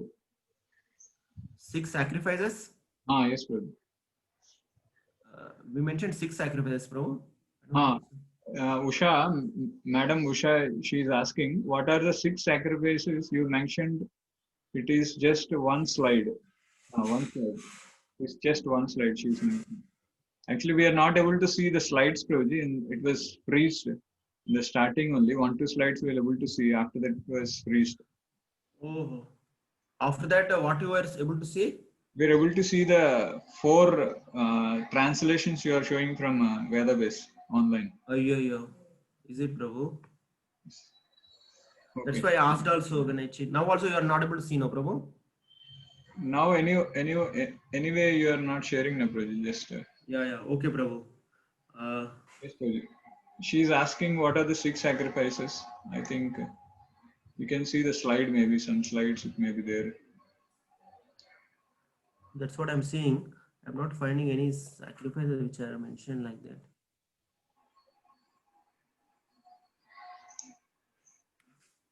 Oh.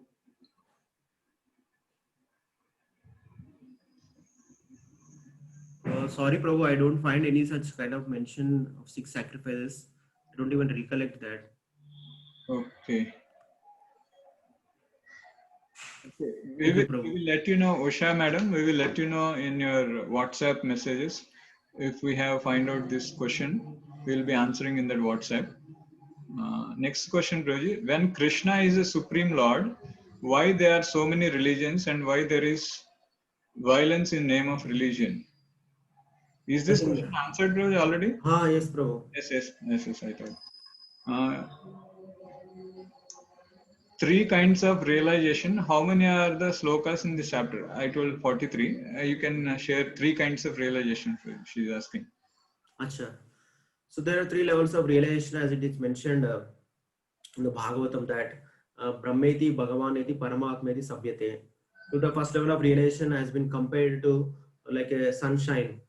There is a sun planet, then there is a understanding of sun disk, and there is a sunshine. So these are the 3 levels are there. So being sitting in a room at present, we can also feel that there is a sunshine outside. So this is also one kind of realization of the sun. We can say that the sun is there inside the house. Sun has come out, like that we can say. So this level of realization is called Brahman realization. So where a Nirakar aspect of the Lord means where all pervading aspect of the Lord has been considered as a supreme, or as at least has been become aware that the Lord is all pervading. So this level of understanding is called Brahman realization. So these people, those who are on this path, they are called Brahmavadis. So they say that this impersonal realization of the Lord is the supreme. So these are at the lower stage of spiritual realization. So this is the lowest, and beyond this there is called Paramatma realization.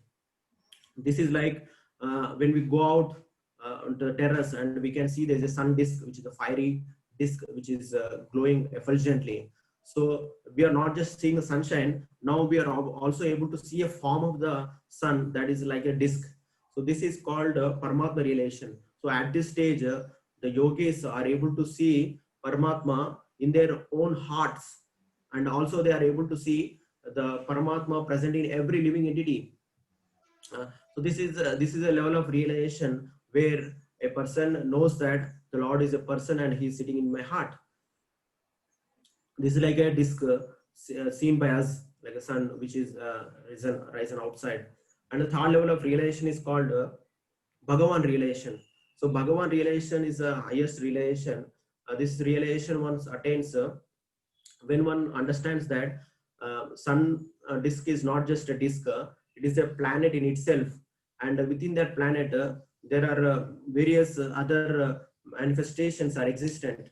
Similarly, Bhagavan is not just a Paramatma having a small form, rather he is an individual living being, and he's a supreme living being. He's a living being, but he's a supreme living being with his own set of choices and with his own set of desires and with his own discriminative power to rule the entire creation. So he's a person, and so this level of realization is called Bhagavan realization, and that person he's residing his own abode. We call it as Vaikuntha, or we call also called as Goloka Vrindavan. So this level of understanding when one reaches, so this is called highest realization, and this realization can be attained only through the process of bhakti. For there is no other way to attain this realization of Bhagavan realization. Bhagavan realization means only through bhakti yoga one can attain it, as Krishna told in that Bhaktya Ananya Shakya Aham Eva Vidorjuna Gnatum Drustum Cha Tatvena Pare Praveshitum Cha Parantapa Praveshitum Cha. One can enter into this understanding only through bhakti. Bhaktya Ananya Shakya. Without bhakti, there is no other way. Yeah. Yes, Yes, Prabhu. bro.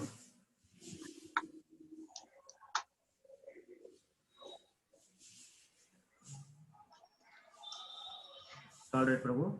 There's one question, Prabhuji. Yes, Prabhu.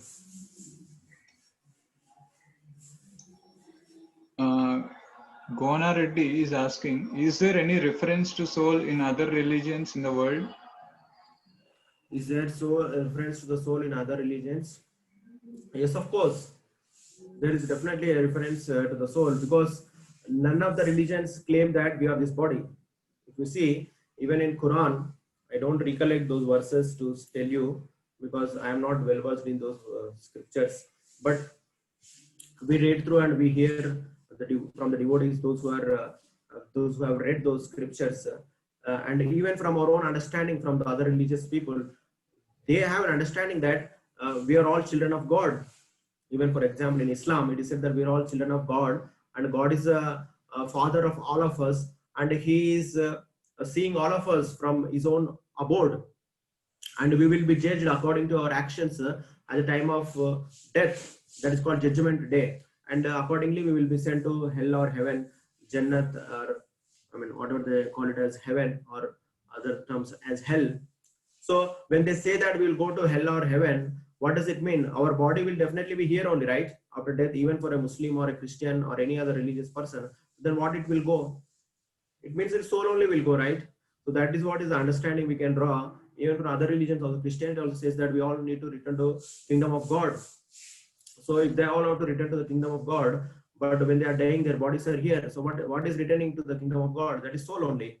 So in every religion, this understanding of soul is very much there, but it is not as clearly mentioned in Bhagavad Gita. It is not in detail as much as it is mentioned in our Vedic tradition. We can see in the Vedic tradition, the ingredients or the way the soul acts. Nainam chindanti shastrani, nainam dahati pavaka, na shaivam kledayanti apo, na soshayati maltaha. Various attributes of the soul are not mentioned, like it is mentioned in the Bhagavad Gita. Nainam chindanti shastrani, the soul cannot be cut into pieces. Nainam dahati pavaka, the soul cannot be burned by fire. Na shaivam kledayanti apo, it cannot be dried by, it cannot be moistened by water nor dried by air.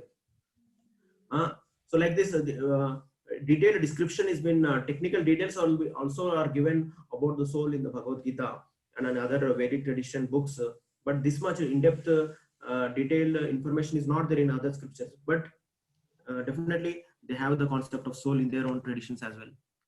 Yes, bro. There is one more question by Santosh. Can you please summarize the ways of achieving spirituality, Sakama Karma Yoga, etc.? Yeah. So the beginning of Sakama Karma Yoga is starting the devotional service to Lord Hari. So worshipping any other person other than Lord Hari, that is Krishna or Vishnu, it is not called a Sakama Karma Yoga. If you are worshipping Ganesha, if you are worshipping Lord Shiva, or if you are worshipping Brahma, Indra, Chandra, that is not at all, that will never going to come onto the platform of Sakama Karma Yoga, because here the word yoga has come. So the yoga word can be used only in relation with the Supreme Lord Hari. So if we start worshipping the Supreme Lord Hari, and if we start chanting the holy names of Lord Hari, and if you start associating with the devotees of Lord Hari, and at the same time you are discharging your own duties, and at the same time you are trying to fulfill your own material ambitions in a legitimate manner, and you are offering some portion of that, either your time, money, or energy, or your intelligence in the service of the Lord or in the service of the devotees, definitely you can be called as a Sakama Karma Yogi. Not otherwise. If the Lord Hari is not involved in our life practices devotional service, it is never called as a Sakama Karma Yogi. So first we need to accept the Lord Hari as the Supreme, at least on theoretical platform to begin with. Then gradually we will come to an understanding that Lord Krishna is the Supreme Personality of Godhead, and then we can move on. That is the beginning, and the process will be the same even at the beginning or the end. For a Bhakti Yogi, the beginning process and the end process are all same. It is not that initially started chanting Hare Krishna mantra, and once he has become perfected, he will give up chanting Hare Krishna mantra. No, from the beginning to the end it's the same, but the realizations will differ according to our advancement. Yes, Prabhu. Prabhuji, one Mataji is asking question. Hare Krishna Prabhuji, please accept my humble obeisances. All glories to Sri Prabhupada. How can perform the duties in mood of spiritual knowledge? How can he perform duties in the spiritual knowledge? Yeah, for that we need to have some kind of spiritual taste. Vishaya vinivartante niraharasya dehina rasavarjam rasopyasya param društva nivartate. So just mechanically giving out material activities will not do any good. Until unless we are not tasting the higher taste, we cannot act on the spiritual platform enthusiastically and happily. So for that we need to practice our sadhana attentively. When we start practicing our sadhana attentively, we will develop that taste. Bhakti paresha anubhava viraktir anyatra cha. When we start experience that inner joy of experiencing para isha anubhava, when we start rejoicing in the practice of devotional service, then Krishna is telling that he will supply the intelligence, spiritual intelligence by which you can able to act in a most effective way, by which Krishna will be pleased. Tesham satata yuktanam bhajatam priti purvakam dadami buddhi yogam tam yena mam upayati te. Dadami buddhi yogam. Krishna is telling that if you are tesham satata yuktanam, if you are trying to regularly engage yourself in my devotional service, dadami buddhi yogam tam, I will give you the intelligence by which you can come back to me. So it is Krishna who is the one who will give the required intelligence for all of us to go on this path of bhakti. So what we can do at best is that we need to regulate our sadhana in a proper manner and in a consistent manner. So we will, once we develop the taste for bhakti, automatically all our activities will fall in line with that, and we will do with a happy and enthusiastic mood. Thank you, Prabhuji. Just a small question. Just want to know if killing lizard comes under sin. Killing lizard comes under sin. As I said, for the self-preservation and for self-defense, killing is been allowed, but not unrestricted and undiscriminative killing. I may not be able to justify by killing a lizard, because a lizard is a species which is living on its own. It doesn't have any harmful potency to kill us. Of course, accidentally, if it falls into our food items and other things, it is called as it is poisonous.